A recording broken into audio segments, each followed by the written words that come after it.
Vous attirez des gens sur votre site web grâce à votre présence sur les réseaux sociaux et votre création de contenu. Cependant, comment transformer des visiteurs de notre site web en clients? Si vous vous posez cette question, ça tombe bien, c'est le sujet de cette émission. Les médias sociaux en affaires est votre rendez-vous hebdomadaire pour en connaître davantage sur les différents réseaux sociaux et les plateformes de création de contenu dans un contexte d'affaires. Chaque semaine, je, Amélie Delobel, répondrai à une question thématique qui vous permettra d'appliquer concrètement ces conseils pour votre entreprise. C'est parti! Salut et bienvenue sur les médias sociaux en affaires pour cette 101e émission. Et aujourd'hui, je réponds à la question « Comment transformer des visiteurs de notre site web en clients? » Alors, on en a mentionné à quelques reprises dans les épisodes 97 et 98. Donc, si vous n'avez pas encore eu la chance d'écouter ces deux épisodes, je vous invite à le faire à la suite de l'écoute de cette émission. Donc, simplement aller au amiedelobel.com/E majuscule 097 ou et 098 pour ces deux émissions. Et en fait, ce dont il avait été question dans ces épisodes-là, entre autres, ça a été parler en fait de l'importance d'avoir un appel à l'action clair sur votre site web, sur votre landing page.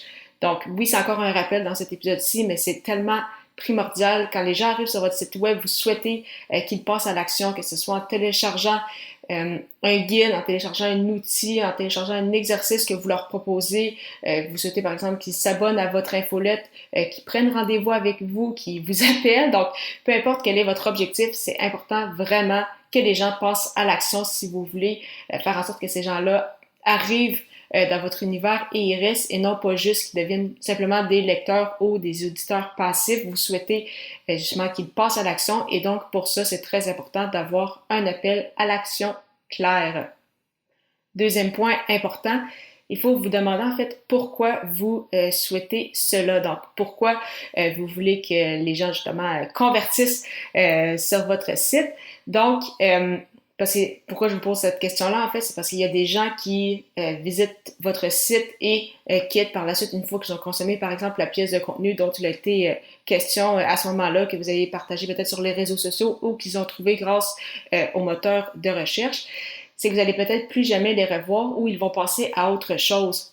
Donc, pour ça, vous voulez bien sûr qu'ils se rappellent de vous, qu'ils ne deviennent pas, comme je le mentionnais, juste des auditeurs ou des lecteurs passifs ou des gens qui arrivent de temps à autre dans votre univers et par la suite vous oublient pendant quelques temps avant de retomber sur une de vos pièces de contenu peut-être quelques semaines ou quelques mois plus tard. Donc, c'est pourquoi vous souhaitez en fait que ces gens-là passent à l'action, embarquent dans votre univers. Donc, souvent, on va faire ça par le biais d'une infolette. Donc, une fois que les gens sont inscrits à votre infolette, parce que peut-être qu'ils ont téléchargé, c'est ça, un outil que vous leur avez proposé ou les gens ont été intéressés justement à s'abonner à votre infolette. Donc, les gens sont abonnés et par la suite, peut-être une fois par semaine, peut-être une fois par 2 semaines, peut-être un peu plus, vous communiquez avec ces gens-là et donc une relation de confiance se bâtit et c'est vraiment de cette façon-là qu'on peut réussir sur le web. C'est vraiment en créant en fait une relation de confiance avec des visiteurs qui deviennent par la suite des prospects. Une fois qu'ils sont dans notre univers, ils ont déjà posé une action avec nous et par la suite, à ce moment-là, on peut les transformer en clients. Parce que en effet, c'est ça, en étant dans votre univers, ces étrangers-là, donc des nouvelles personnes, deviennent des prospects et c'est ça par la suite des clients ou ce qu'on appelle aussi dans le milieu. Donc souvent, on va parler de prospects froids, donc des gens qui voient par exemple votre contenu pour la première fois. Par la suite, on parle de prospects tièdes une fois qu'ils ont posé une action qui commence à embarquer un peu dans votre univers. Et par la suite, les prospects chauds, ce sont les gens qui vous connaissent de plus en plus, connaissent votre expertise, savent ce que vous faites, ont bâti une relation avec vous. Et ils ont déjà peut-être posé quelques actions, donc soit pour une transaction à faible coût, donc à moins de 100$ qu'on dit dans le milieu, ou vraiment donner leur courriel pour justement un outil gratuit. Et par la suite, on va souhaiter que ces gens-là, bien sûr, deviennent vraiment un client où là, vont faire appel à vous, par exemple, pour du coaching privé, vont acheter votre formation, votre accompagnement, différents produits, peut-être un peu plus haut de gamme que vous avez.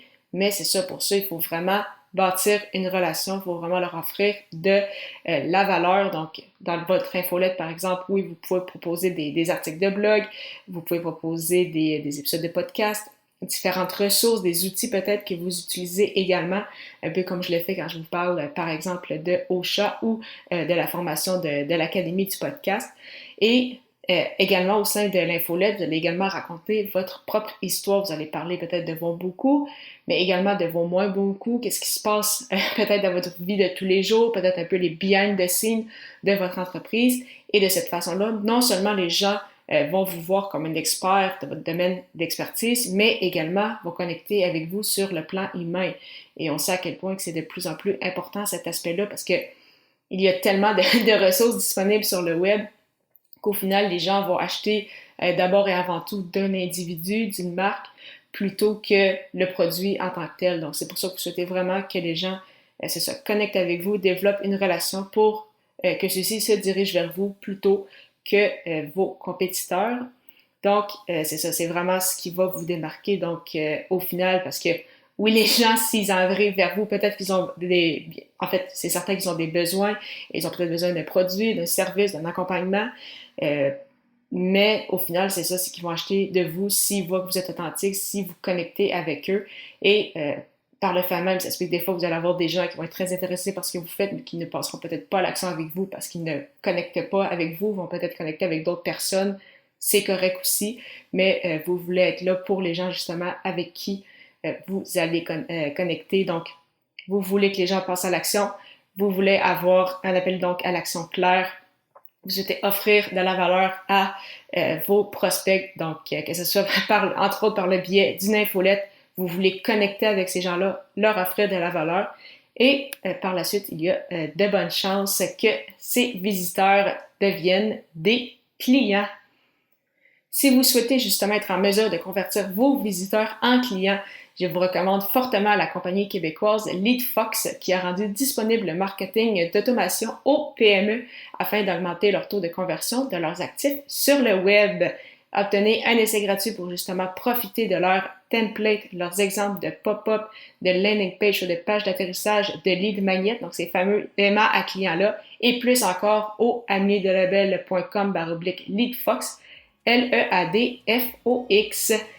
Pour l'épisode 102, je répondrai à une question que je me fais souvent poser, soit comment choisir un bon titre. À très bientôt!